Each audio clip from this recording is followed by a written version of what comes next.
Gente, bom dia, bem-vindos ao nosso Dose Diário de hoje, como vocês estão? Tudo bem? Bom, hoje eu queria contar duas histórias que têm a ver com esse tema da meritocracia e das questões sociais, um pouco, assim, mas duas histórias pessoais, assim, e para tentar pensar sobre os limites disso e da nossa relação com o outro no mundo, assim. Então, vou contar essas duas histórias. Acho que vai ser um pouco desorganizado o vídeo, porque elas não exatamente têm, assim, então, um encadeamento muito lógico. E talvez vocês me julguem aí, falem coisas e tal, e tudo bem também, mas não é essa a intenção do vídeo. É só para eu tentar partilhar um negócio, porque eu acho que vocês devem ter muitas histórias aí também. Imagino desse problema do limite da tua relação com o outro e dessa ideia do amor ao próximo, ama o próximo como a ti mesmo, né? Essa espécie de esse mandamento, assim, essa espécie de ordem, se é possível realizar isso, se tem um caminho para isso, que não seja assim só replicar um discurso religioso, mas um caminho de experiência mesmo para a percepção do outro. Mas então vamos falar um pouco sobre isso, vamos lá?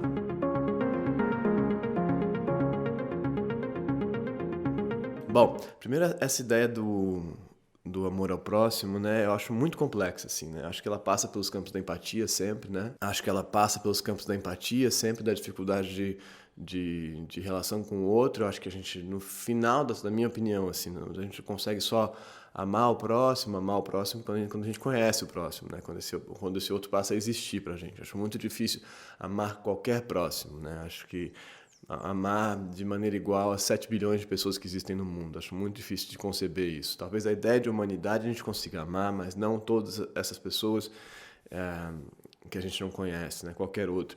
E no nosso mundo, no mundo que a gente vive, sendo assim muito duro, o próximo, de modo geral, a não ser que você passe a conhecer, que ele passe a representar algo para você, ele cumpre funções de te ameaçar em geral, especialmente no campo, né, de violência, assim. Então o próximo sempre é algum grau de ameaça, né? Ou o próximo é alguém que você tem que superar no campo da competitividade neoliberal, assim, da lógica da empresa de si. O próximo é alguém que você tem que ser melhor que esse próximo, né? Tem que superar ele.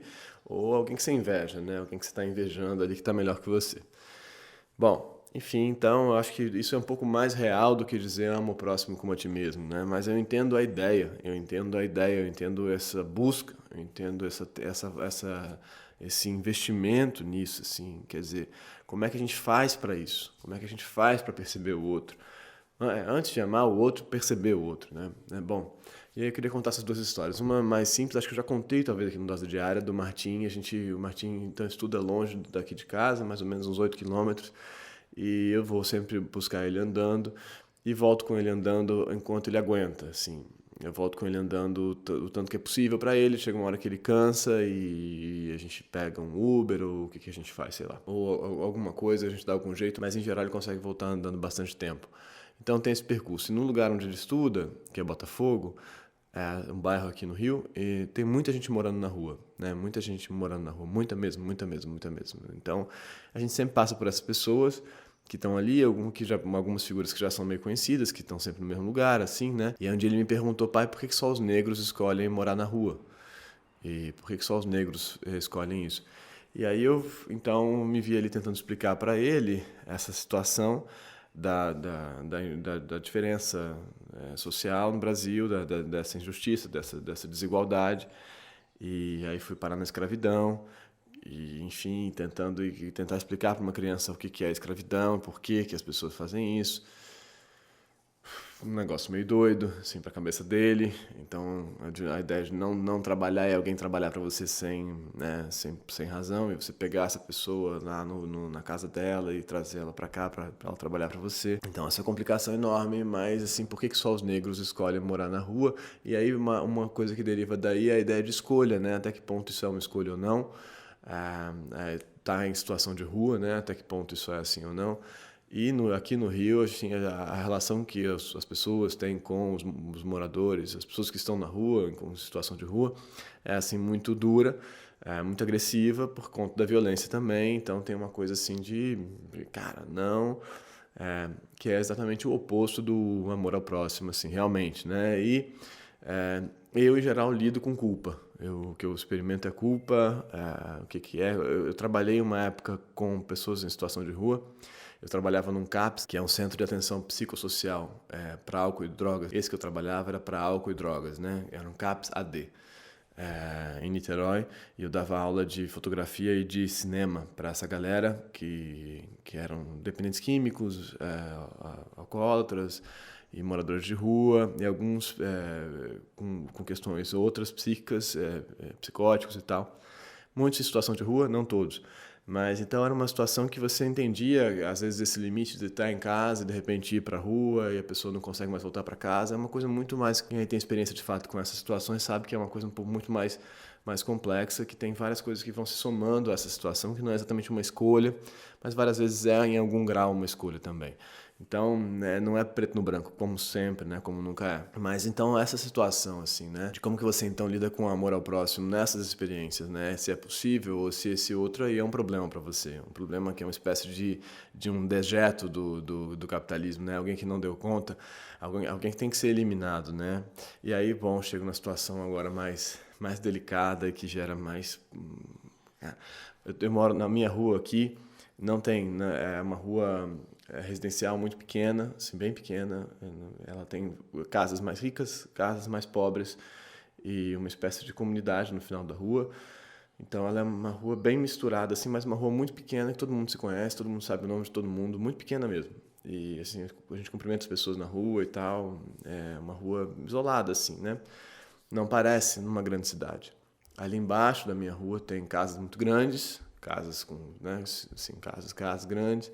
Na minha rua, não, na esquina de baixo, mas aqui perto do meu bairro tem gente muito rica em alguns lugares, seguranças e tal, e um pouquinho mais para cima ali tem gente mais pobre que mora de um outro jeito. Então é uma espécie de meio do caminho, assim, e que é interessante, eu acho, sei lá. Bom, e aí tem muitas pessoas, gente com sofrimento psíquico que passa pelo bairro, caminhando, falando sozinho e tal. Tem os maluquinhos, a gente chama os maluquinhos do horto. Carinhosamente, preconceituosamente. Tá. Mas e tem vários, assim, tem vários. E eu fico lá observando isso, pensando isso. O cara que tem tal coisa, relação com a bicicleta, o cara que fala sozinho, a mulher que tem tal história com Deus e tal, coisa. Beleza. E aí, de repente, nas últimas 2 semanas, um deles, um novo, na verdade, parecia um novo, começou a andar pela rua. Antes ele ia, voltava na rua. E aí até que ele resolveu se fixar aqui na rua, logo embaixo da minha casa. Então ele passou a dormir aqui. Então ele trouxe umas coisinhas, uns sacos, e passou a dormir aqui. Só que aqui na minha rua, ao contrário de Botafogo, que isso é tudo assim, estão milhares de pessoas morando na rua, ou no centro da cidade, por exemplo, aqui não tem. Então, virou uma espécie de imagem que não cabe nessa rua. E aí virou uma questão para os vizinhos todos, para os moradores todos da rua. O que a gente faz agora? Porque tem uma espécie de milícia aqui no bairro, que eu acho, não conheço, não sei exatamente porque eu não me aprofundo nesses assuntos, mas eu sei que existe.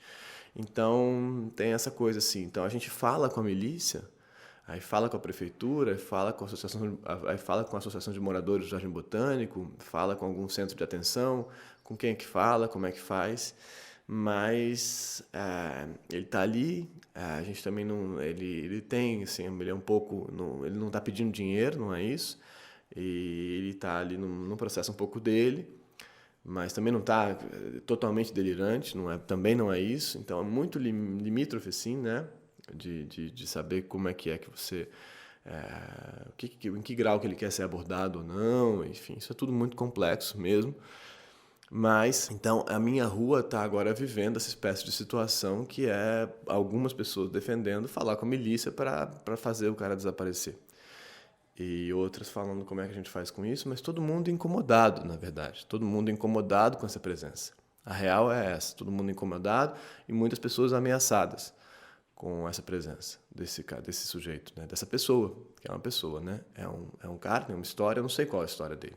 Então é isso, né? Se eu soubesse qual é a história dele, se isso acontecer, eu decidir nos próximos dias ir falar com ele, se for possível, entender qual é a história e tal, mas entender, fazer essa abertura, é possível ou não é possível, ele está a fim de conversar ou não está, enfim, para onde que a gente vai com isso? Mas, e aí lembrei de alguns filmes do Haneke, que são... Estão ouvindo? Isso é minha rua, isso é um mico, um macaco. Dá pra ouvir? Chamando... É o filhote chamando a mãe, ou o pai, enfim, ou o pai chamando o filhote. Eles estão na árvore aqui na frente. Tem micos, é o Rio de Janeiro, né? É tudo isso misturado. Mas lembrei desses dois filmes do Haneke, que eu posso botar na descrição aí embaixo, que são O Código Desconhecido, que é muito interessante sobre essas questões dos limites da... Ele está falando um pouco do preconceito aos imigrantes e tal na França, desse problema do outro quando o outro vira um problema, a xenofobia e tal. E o outro que é o Cachê, que é um pouco o que vem desse filme também, que é um filme maravilhoso. Haneke é o cara da fita branca, do amor e tal. Mas esses dois filmes, se alguém tiver interesse, não tiver visto, eu aconselho para pensar o problema, como é problemático, como é complexa essa situação do outro. E o que a gente faz com isso, de verdade? Qual é o caminho para... Acho que a gente não consegue construir um mundo melhor se a gente não levar essa situação a sério. A sério mesmo, assim, pensar sobre ela mesmo de verdade. Eu tô aqui pensando de um jeito meio tosco, assim, tô colocando histórias que são, assim, só aberturas de coisas que eu vivi, né, agora. Então, e saber o que vocês acham, qual que é a experiência de vocês nesses campos aí, e que caminhos que a gente pode pensar que não sejam caminhos meio água com açúcar, assim, né? Não, vamos aqui e tal e tal. O que é real? O que é real? O que dá para fazer? Como é que dá para construir esses campos de relação de verdade, né? Com esse outro que tantas vezes ameaça a gente. Pensar. O que vocês acham? Gente, muito obrigado, se inscreve no canal, curte esse vídeo, compartilha esse vídeo, manda ele pra alguém, talvez ele sirva pra alguém, vai saber, quem sabe, talvez ele sirva pra alguém. Comenta aí embaixo, leia os comentários, os comentários são muito legais. E pergunta aí por baixo, ou manda perguntas pelo direct no Instagram, que aí só eu leio. E amanhã a gente volta com mais uma questão, mais uma tentativa de elaboração de alguma coisa. E assim a gente vai seguindo, tá bom? Muito obrigado, até amanhã, bom dia pra vocês.